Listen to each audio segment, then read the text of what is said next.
இன்றைக்கி நான் செய்கிற இந்த மெத்தடில் நீங்கள் கீரை கடைசில் செஞ்சு பாருங்கள். சாதம் மிஞ்சவே மிஞ்சாது, தட்டு ஃபுல்லாக காலி ஆகிடுங்க. அந்த அளவுக்கு ஒரு செம்மையான டேஸ்ட்டில் இருக்கும். Hi friends, welcome to cook with Raji.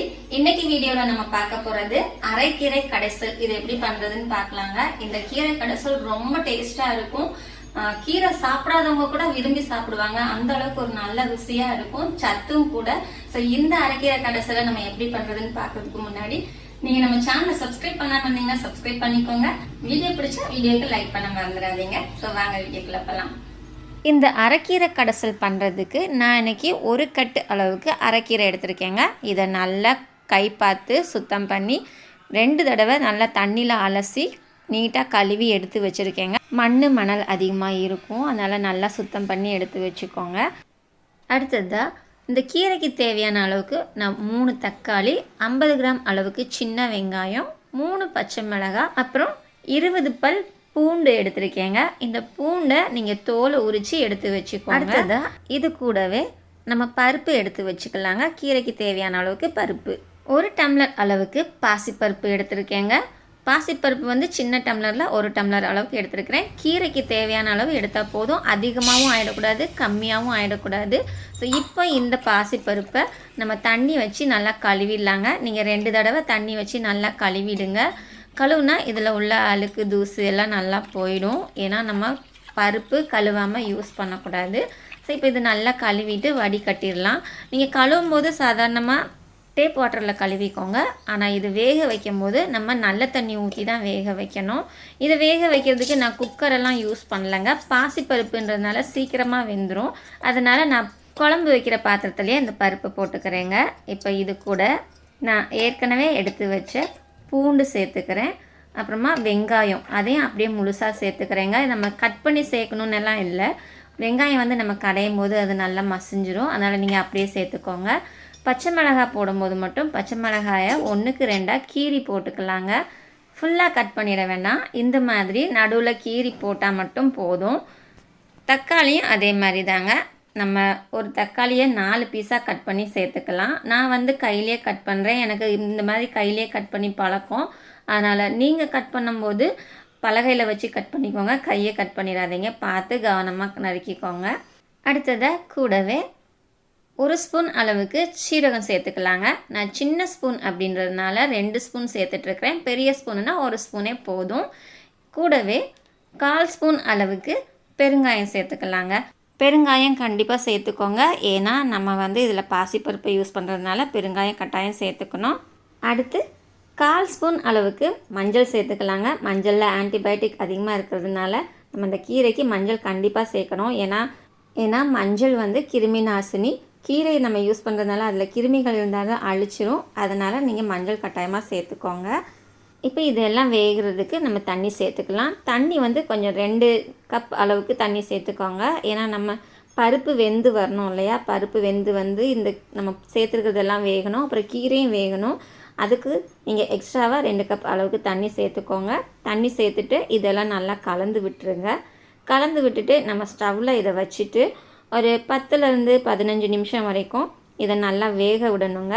ஒருவேளை நீங்கள் குக்கரில் வைக்கிறதா இருந்தால் இது எல்லாத்தையும் கலந்து வச்சு 1 விசில் இல்லைனா 2 விசில் வர வரைக்கும் நீங்கள் வேக வச்சு எடுத்துக்கோங்க. நான் வந்து பருப்பு வந்து சீக்கிரமாகவே வெந்துடும், 10 நிமிஷத்தில் வெந்துடும், பாசிப்பருப்பு இல்லையா, அதனால் நான் குக்கரில் வைக்கல, பாத்திரத்திலே வச்சிடுறேன். இது ஒரு 10 நிமிஷம் நம்ம மூடி வச்சு வேக வச்சுக்கலாங்க. இப்போ 10 நிமிஷம் ஆயிடுச்சு பாருங்கள், நல்லா வெந்து வந்துருச்சு. எப்படி பூ போல் விரிஞ்சு வந்திருக்கு பார்த்தீங்களா. நம்ம தொட்டோம்னா அந்த பருப்பு வந்து நசுங்கணும், நல்லா நசுங்கி வருது. ஸோ இந்த அளவுக்கு வெந்ததுக்கப்புறம் நம்ம இது கூட நம்ம ஏற்கனவே கழுவி சுத்தம் பண்ணி வச்சுருக்கோம்ல அந்த கீரையை வந்து சேர்த்துக்கலாங்க. நான் இன்றைக்கி இதில் அரைக்கீரை சேர்த்துட்ருக்கேங்க. நம்ம இந்த அரைக்கீரைக்கு பதிலாக சிறுகீரையும் சேர்த்து இதில் செய்யலாம், ரொம்பவே நல்லா இருக்கும். சிறுகீரை அரைக்கீரை 2யுமே சேர்த்து செய்யலாம், இல்லை 2யும் தனித்தனியாகவே செய்யலாம். அவ்வளோ 2மே சூப்பரான டேஸ்ட்டில் இருக்கும். ஸோ இப்போ கீரை எல்லாத்தையும் நம்ம போட்டுட்டு இதையும் நல்லா கலந்து விட்டுட்டு இதை மூடி வச்சு ஒரு 10 நிமிஷத்துலேருந்து 15 நிமிஷம் வரைக்கும் வேக விட்டுக்கலாங்க. இந்த அரைக்கீரையில் பார்த்திங்கன்னா நார்ச்சத்து ரொம்பவே அதிகமாக இருக்குங்க. அதனால் நார்ச்சத்து உள்ள கீரைகளை நம்ம வாரத்தில் 2 நாள் எடுத்துக்கிறது ரொம்பவே நல்லது, நமக்கு ஹெல்த்தியும் கூட. இப்போ இதை மூடி போட்டு ஒரு 10 நிமிஷம் அளவுக்கு முதல்ல வேக வச்சிடலாங்க. 10 நிமிஷம் கழித்து நம்ம இதை திறந்து பார்க்கலாம் எந்த அளவுக்கு வெந்திருக்குன்னு. பாருங்க, இப்போ ஒரு 10 நிமிஷம் ஆயிடுச்சு. நான் ஓப்பன் பண்ணி பார்க்குறேன். அது வேகுது வந்து நம்ம கீரையை எடுத்து கையில் நசுக்கி பார்த்தோன்னா கொஞ்சம் நல்லா நசுங்க வரணும், அந்த அளவுக்கு வெந்திருக்கணும். எடுத்த உடனே அப்படியே கையை விட்டுறாதீங்க, கை சுட்டுரும். சூடாக இருக்கிறதுனால கரண்டியில் கொஞ்சம் தனியாக எடுத்துகிட்டு அதுக்கப்புறமா நீங்கள் கொஞ்சமாக நசுக்கி பாருங்கள். எனக்கு நசுக்கிறதுல இது வந்து கொஞ்சம் முக்கால் பதம் வெந்திருக்குதுங்க. இன்னொரு 5 நிமிஷம் வேக வச்சா சரியாக வரும். ஸோ இதை மூடி போட்டு இன்னொரு 5 நிமிஷம் வேக வச்சிடலாம். அதை நான் சொன்னேன்ல 10லேருந்து 15 நிமிஷம் அப்படின்னேன்ல, நான் ஏற்கனவே 10 நிமிஷம் வேக வச்சுட்டேன். இப்போ மறுபடியும் ஒரு 5 நிமிஷம் கழித்து இதை ஓப்பன் பண்ணி பார்க்கலாம் எப்படி வெந்திருக்குன்னு.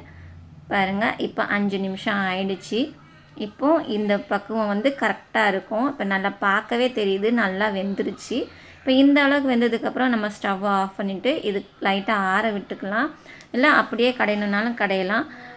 கடையும் போது நம்ம தண்ணியோடு கடையக்கூடாது, தண்ணியை வந்து ஃபுல்லாக இருத்துடணுங்க. அதாவது தண்ணியை வந்து ஒரு வேறு பாத்திரத்தில் வடிகட்டிக்கோங்க. பாருங்கள், நான் வந்து இந்த கீரையில் உள்ள தண்ணியை வடிகட்டிடுறேன். ஏன்னா கீரையில் தண்ணி அதிகமாக இருக்கும்போது நமக்கு கடைய வராது, மேலெல்லாம் தெரிக்கும். ஏற்கனவே இது சூடாக வேறு இருக்கா, அதனால் தண்ணி வந்து நம்ம வடிச்சிடலாம், நல்லா சுத்தமாக வடிச்சிடலாம். பாருங்கள், நான் தண்ணி அதிகமாக சேர்க்கலை, நான் ஊற்றின தண்ணி எனக்கு கரெக்டாக பருப்பு வேகிறதுக்கு வந்திருக்கு. இவ்வளோ தான் மிச்சம் இருந்திருக்கு. இப்போ தண்ணியை எல்லாம் இருத்தாச்சு. இது பருப்பு கடையிற மத்து வச்சு நல்லா கடைஞ்சால் நல்லா மையாக வந்துடுங்க, அது மாவாக வந்துடும். இந்த மாதிரி சூடாக வச்சு உங்களுக்கு கடைய முடியல, கடைய தெரியலன்னா நீங்கள் நல்லா ஆற வச்சுக்கோங்க. ஆற வச்சுட்டு அதுக்கப்புறமா நீங்கள் கடையுங்க, உங்களுக்கு நல்லா கடையிறதுக்கு ஈஸியாக வரும். கிரிஃபாக ஏதாவது பிடிச்சிட்டு இந்த மாதிரி கிரிஃபாக பிடிச்சிட்டு நீங்கள் கடைஞ்சிங்கன்னா அவங்களுக்கு ரொம்ப ஈஸியாக வரும். எனக்கு இப்படியே கையிலே கடைஞ்சி பழக்கம், அதனால் நான் கடைஞ்சிடுறேன். பாருங்கள் எவ்வளோ நல்லா மையாக மசிஞ்சு வருது. இந்த அளவுக்கு மசிஞ்சதுக்கப்புறமா நம்ம உப்பு சேர்த்துக்கலாங்க. நம்ம பருப்புக்கு கீரைக்கு தேவையான அளவுக்கு உப்பு சேர்த்துட்டு மறுபடியும் இது நல்லா கடைஞ்சிக்கிடலாம். பாருங்கள் எந்த அளவுக்கு நல்லா அழகாக கடைய வருது. இது கடைஞ்சதுக்கப்புறம் நமக்கு இதில் பச்சை தண்ணியெல்லாம் நம்ம எதுவுமே சேர்க்கக்கூடாது. கீரை வடித்த தண்ணி இருக்குல்ல, அது மட்டும்தாங்க சேர்க்கணும். பாருங்கள், நான் ஏற்கனவே வடித்து வச்ச தண்ணி அதை தான் நான் சேர்த்துக்கிறேன், வேறு எந்த தண்ணியும் சேர்க்கலை. ஸோ இது வந்து நமக்கு கட்டியாகவும் இருக்கக்கூடாது, தண்ணியாகவும் இருக்கக்கூடாது.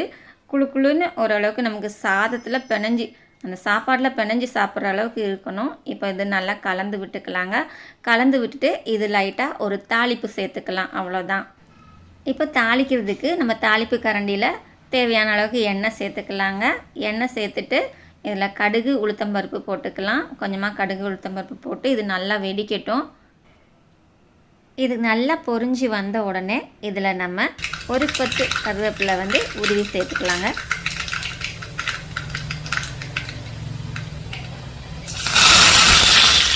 கூடவே 4 கிள்ளி வச்ச மிளகாய் வத்தல் சேர்த்துக்கலாம். இது கூட கொஞ்சமாக சீரகம் சேர்த்துக்கலாம். ஆல்ரெடி நம்ம பருப்பு வேக வைக்கும்போது சீரகம் சேர்த்துருந்தோம் இல்லையா, இதுலேயும் கொஞ்சம் சீரகம் சேர்த்துக்கலாம். டேஸ்ட்டும் மனமும் சூப்பராக இருக்கும்.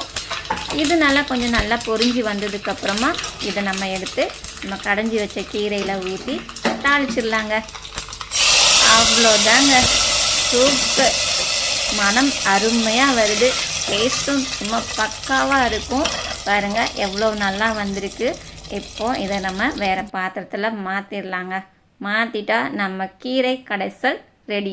அரைக்கீரை கடைசல். இந்த அரைக்கீரை கடைசலில் நான் சொன்ன மெத்தடில் நீங்கள் செஞ்சு கொடுத்து பாருங்கள், எல்லோரும் ஒரு பிடிப்பாங்க. தட்டில் சூடான சோறை எடுத்து வச்சு நம்ம ஏற்கனவே கடைஞ்சி வச்ச கீரை கடைசல் இருக்குல்லங்க, இந்த கீரை கடைசல்லையும் ஒரு 2 கரண்டி அளவுக்கு ஊற்றிக்கோங்க. கீரை வந்து நல்லா நிறையா ஊற்றிக்கோங்க, டேஸ்ட்டு ரொம்ப நல்லா இருக்கும்.